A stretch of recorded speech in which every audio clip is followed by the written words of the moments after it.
Assalamualaikum warahmatullahi wabarakatuh. Halo Sobat KUA, selamat datang kembali di podcast Ngobrol bareng KUA. Tempat di mana kita ngobrol santai tapi membahas sangat bermakna tentang keluarga, pernikahan, bahkan kehidupan Islami. Saya Umi Barakah dan hari ini kita akan membahas topik yang tidak kalah menarik dan bahkan seringkali menjadi bahan perbincangan, yaitu patriarki dalam rumah tangga modern, peran, tantangan, dan solusinya.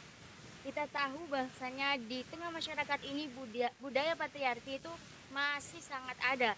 Nah, maka dari itu kita akan membahas apakah benar laki-laki itu yang hanya mengungguli kepemimpinan di dalam rumah tangganya dan bahkan stereotip wanita itu sangat dianggap lemah gitu. Nah, yuk kita bahas bareng tamu spesial kita hari ini, yaitu Kak Istiana, seorang penyuluh yang akan membantu kita mengurai makna kepemimpinan dan keadilan dalam rumah tangga masa kini. Nah, dari Kak Istiana sendiri pernah nggak sih dengar orang bilang namanya juga perempuan ya harus lebih dominan di rumah? Menurut Kak Istiana itu sendiri, ini masih relevan nggak sih sama di zaman sekarang?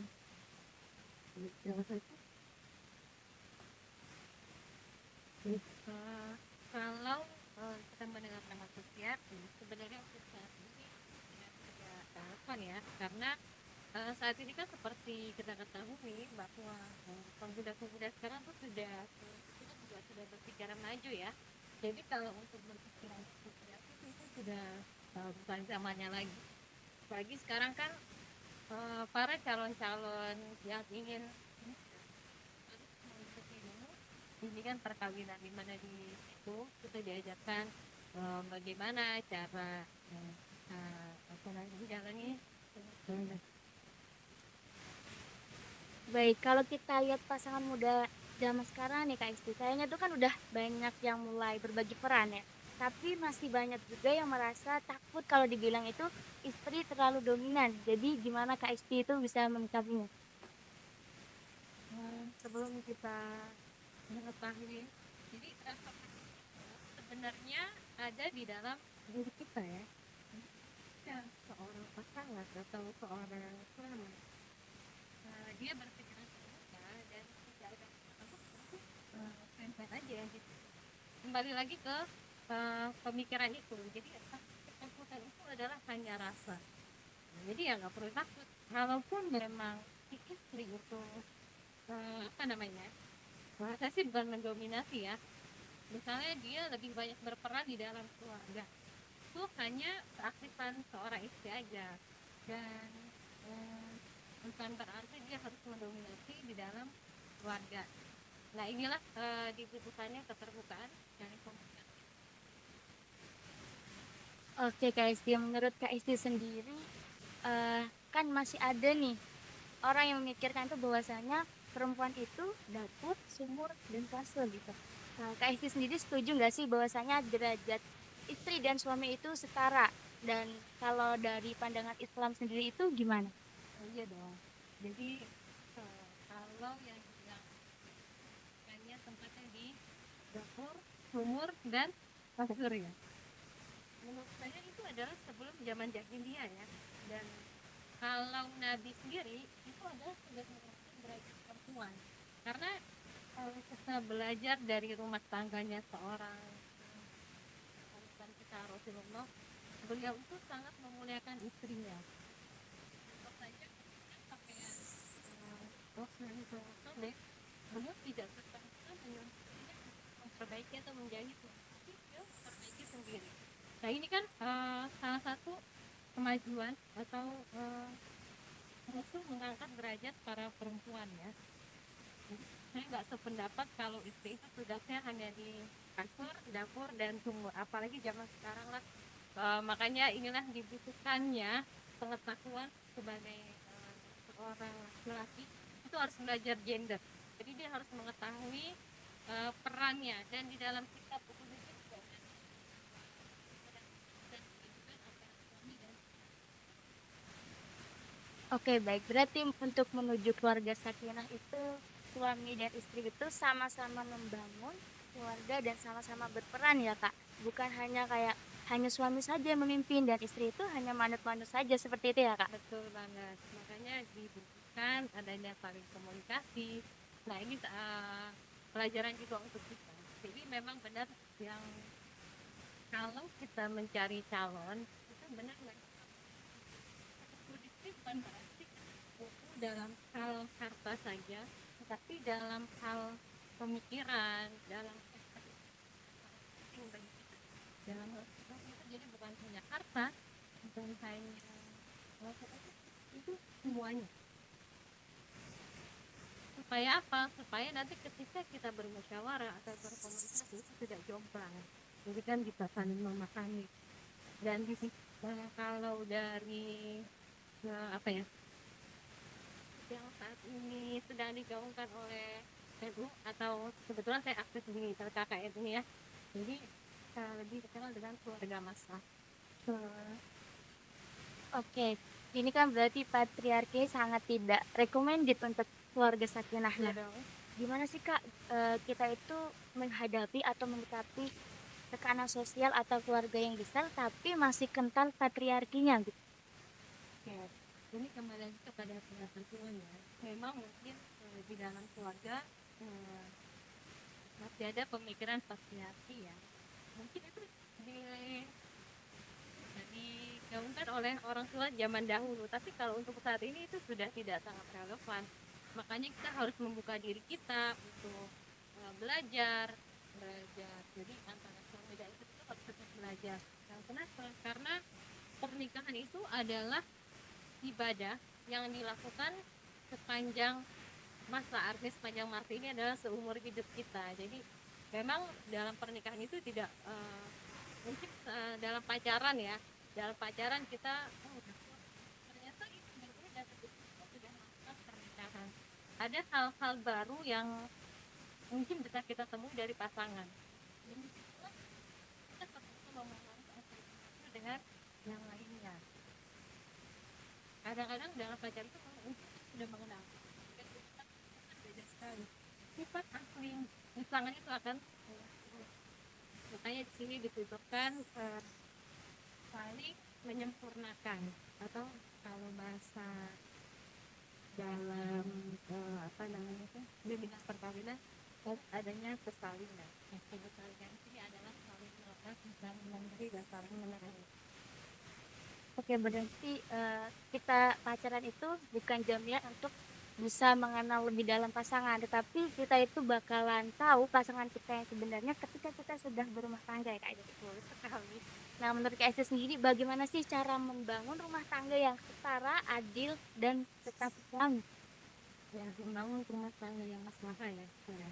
Jadi membangun rumah tangga yang adil, kita bisa belajar dari rumah tangga ala Rasulullah Shallallahu Alaihi Wasallam.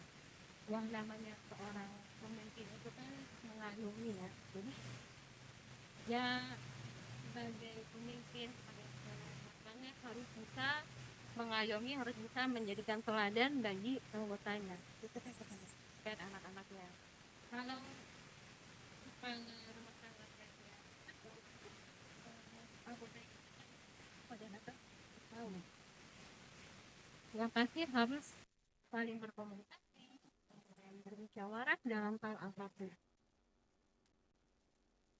Baik, Kak Esti, itu kan kadang kita ini di tengah-tengah masyarakat yang apa-apa suka menyalahkan ibunya. Ini kan masih dalam bentuk patriarki yang dimana wanita itu selalu dituntut, tapi kurang dituntun. Seperti misalnya kalau anaknya sakit, ah ini ibunya ini gak becus ngurusnya gitu. Nah itu kan padahal ada peran suami juga di situ. Tapi kenapa sih masyarakat tidak melihat itu gitu? Karena kita hanya mengenal patriarki, tapi tidak ada matriarki sendiri gitu. Itu gimana ya Kak? Nah, inilah pendidikan, penting pendidikan. Makanya ketika kita belajar, itu jangan seorang perempuannya saja yang belajar mengaji misalnya. Tetapi seorang laki-laki, seorang suami juga harus tetap belajar. Contoh misalnya tadi saya sudah katakan di dalam kitab tersebut ya, itu ada dibahas tentang dan kewajiban seorang suami. Kalau kita belajar dari situ sebenarnya kayak mencuci, terus memasak, itu sebenarnya bukan seorang perempuan, bukan kewajiban seorang perempuan, tetapi itu adalah kewajiban kenapa di Indonesia semua itu diambil peran? Karena Indonesia itu sangat baik, dia ingin memberikan yang terbaik untuk suaminya dan dia ingin mengambil pahala di sana. Kalau misalnya eh, selalu perempuan yang disalahkan, saya tidak sepakat gitu ya. Jadi seorang laki-laki juga makanya pendidikan, dia harus belajar tentang gender, harus memahami hak dan kewajiban dari seorang suami istri. Kalau seorang suami sudah memahami hak dan kewajiban, tentunya dia tidak akan menyalahkan seorang istri. Bahkan sebaliknya, dia akan membangun rumah tangga bersama-sama. Dan inilah yang dikatakan rumah tangga yang sakinah mawaddah warahmah. Ini sebenarnya konsep dalam rumah tangga itu ada saling setuju dan kebersamaan. Ya, tapi kan ini ada Kak, yang Madrasatul Ula, bahwasanya itu ibu itu sekolah pertama bagi anak-anaknya. Ini kan tetap saja ya Kak, walaupun dianggap memang ibu itu adalah sekolah pertama bagi anak-anaknya. Ibu yang baik maka akan melahirkan anak-anak yang baik gitu. Tapi kan tetap saja membutuhkan peran ayahnya karena pun anak-anak itu pasti sangat membutuhkan peran ayahnya untuk menjadi contoh yang baik. Ini kalau menurut saya sendiri kayaknya masih kurang deh Kak, masyarakat itu masih melihat, tetap saja menyalahkan ibunya tentang pendidikan. Padahal banyak, eee, ibu rumah tangga di zaman sekarang itu yang ikut andil dalam pekerjaan. Nah, bahwasanya nanti kalau udah pulang kerja juga tetap mengurus anak, mengurus rumah, bahkan mengurus suaminya. Tapi kenapa gitu, kenapa harus perempuan yang selalu dirugikan, selalu disalahkan? Nah, mungkin tipsnya ya Kak, untuk menjadi Madrasatul Ula itu dan kita, sekaligus menjadi istri yang baik. Bagaimana gitu kita bisa menyikapi hal tersebut dan menyampaikan kepada suami kita bahwasanya rumah tangga ini harus kita jalin bersama untuk menjaga dan menuju keluarga yang sakinah mawaddah warahmah gitu. Komunikasi. Yang pertama adalah komunikasi. Jadi bangun komunikasi antara suami dan istri. Rumah tangga kita ini mau dibawa kemana sih sebenarnya? Padahal kalau dalam dunia perkawinan juga kebetulan saya juga mengisi ya. Jadi yang pertama itu dalam rumah tangga itu harus punya kesepakatan. Kesepakatannya apa? Misalnya di dalam rumah tangga nanti kita harus menjalankan peran masing-masing.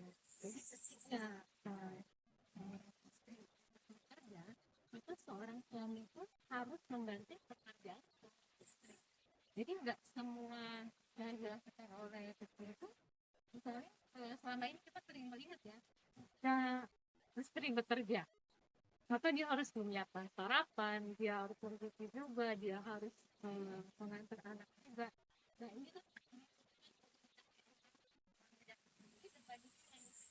misalnya kalau saya menyiapkan, kamu mandiin anak ya, nah itu kan bisa seperti itu, bisa dikomunikasikan.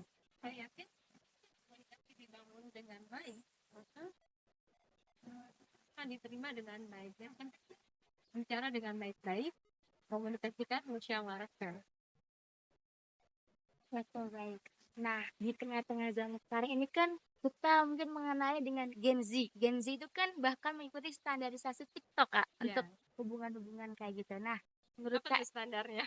standarnya misalnya kayak, "Itu kan bukan pembantu kamu," gitu-gitu, Kak. Nah, itu kan sebetulnya ingin mematahkan patriarki gitu ya. Cuma mungkin ada beberapa hal yang salah, yaitu kurangnya edukasi. Karena sekarang generasi Gen Z sekarang itu kayak brainsroot, kayak, menerima berita yang sepotong-sepotong, padahal belum sampai kepada maknanya. Nah, menurut Kak itu sendiri apa sih langkah awal yang bisa dilakukan oleh pasangan muda itu biar saling menghargai peran tanpa harus saling menjatuhkan?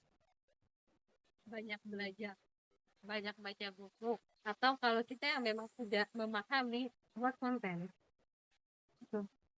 Jadi jangan pernah kita puas dengan apa yang ada saat ini, tapi kita harus banyak belajar. Termasuk saya juga kan masih suka membaca ya, jadi ya intinya banyak belajar, banyak baca, membuat konten yang terbaik kalau kita sudah. Oke, menurut Kak Esti sendiri bagaimana sih upaya kita sebagai wanita untuk mematahkan stigma masyarakat terhadap patriarki itu sendiri? Musyawarah, diskusi. Jadi kita harus sering-sering diskusi, ajak teman kita yang laki-laki untuk misalnya ada seminar tentang gender gitu ya. Ya udah kita ajak seminar tentang gender. Apa namanya? Saya yakin laki-laki yang memahami tentang gender, dia akan bisa menerima dan pikiran dia akan lebih terbuka. Coba Ini dong. berdasarkan pengalaman ya saya. Ah ya baik Kak. Coba dong Kak Isti kasih pesan atau nasihat nih buat teman-teman yang masih melihat atau eh, menjalankan budaya patriarki itu sendiri. Gimana supaya mereka itu membuang stigma-stigma itu tersebut. Ya kembali ke yang tadi itu saya bilang tetap harus belajar membuka eh, main. Jadi bahwa perempuan itu di dalam Islam itu sangat dihargai. Dan Rasul sendiri yang mengangkat derajat perempuan itu. Makanya eh, kalau masih ada laki-laki yang berpikiran patriarki, berarti dia belum membuka pikirannya. Dia belum belajar bahwa Islam itu sangat memuliakan perempuan. Oke teman-teman, gimana nih? Masya Allah luar biasa banget. Obrolan kita bersama Kak Istiana bahwasanya cinta itu tidaklah cukup tapi juga perlu ilmu di dalamnya supaya kita menjadikan keluarga itu menjadi sakinah mawaddah dan warahmah. Nah, untuk teman-teman semua khususnya para wanita, kita ini itu berdaya, mempunyai hak bersuara dan semua wanita itu sangatlah berharga gitu ya Kak Isti. Betul banget. Nah, sobat KUA ingat ya dalam rumah tangga Islam, kepemilikan itu bukan soal siapa yang paling kuat, tapi siapa yang paling amanah dan adil. Bekerja sama, saling mendukung, dan saling mendoakan adalah kunci untuk rumah tangga yang sakinah, mawaddah, dan warahmah. Nah, tentu untuk menjalin dan membentuk keluarga tersebut itu butuh dua pihak ya, suami dan istri, bukan hanya suami saja. Mungkin kita setuju dengan istri itu bisa setara dengan suami, tapi tanpa mengurangi rasa taat istri terhadap suami tanpa menyalahi syariat yang sudah Allah tetapkan. Gitu. Terima kasih banyak buat Kak Istiana yang sudah memberikan banyak ilmu yang bermanfaat dan atas inspirasinya dan semoga Kak Istiana tetap menjalankan dan mengedepankan wanita nih supaya bisa mengajak kita mencari ilmu bukan hanya tentang zaman sekarang itu yang kayak cuma cinta, cinta, cinta, tetapi ilmu juga supaya keluarganya itu menjadi sakinah, mawaddah, dan warahmah. Gitu ya teman-teman, jangan lupa share episode ini ke pasangan kamu atau ke calon pasangannya ya. Sampai jumpa di episode selanjutnya. Saya Umi Barokah dan bersama Kak Istianah pamit undur diri. Assalamualaikum warahmatullahi wabarakatuh.